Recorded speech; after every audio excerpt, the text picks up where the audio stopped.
বান্দরবানে টানা এক সপ্তাহ পর ভয়াবহ বন্যার পানি নেমেছে, ফলে দৃশ্যমান হয়েছে ক্ষয়ক্ষতির পরিমাণ।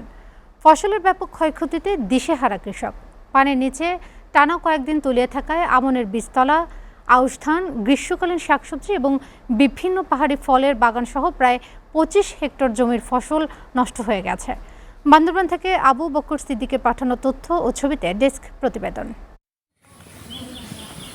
কৃষকের ক্ষেতে পচে যাওয়া চারা, কাদামাটিতে ঢেকে থাকা জমি আর নষ্ট হয়ে যাওয়া ফসলের স্তূপ। এমন হৃদয়বিদারক চিত্র এখন বান্দরবানের বন্যা কবলিত বিভিন্ন এলাকায় ভেসে উঠেছে।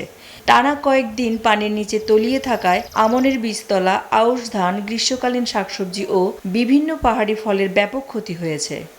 একটি মৌসুমের প্রায় পুরো সঞ্চয় হারিয়ে অনেক কৃষক এখন দিশেহারা।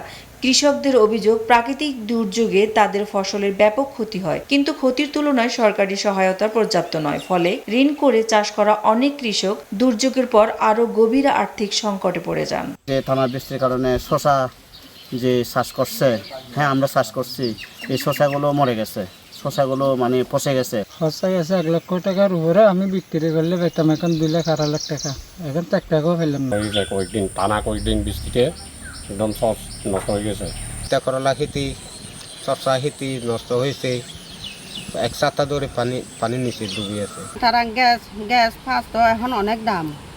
এই নুদা তেয়াইন তুলি নুভাজুম মরি গিয়েও এখন। জেলার 7টি উপজেলায় কৃষক পরিবারের তালিকা প্রস্তুতের কাজ চলছে। এখন পর্যন্ত আনুমানিক 2000 কৃষক ক্ষতিগ্রস্ত হয়েছেন। তবে অনেক এলাকায় পানি পুরোপুরি না নামায় প্রকৃত ক্ষতির পরিমাণ আরও বাড়তে পারে বলে তিনি জানান।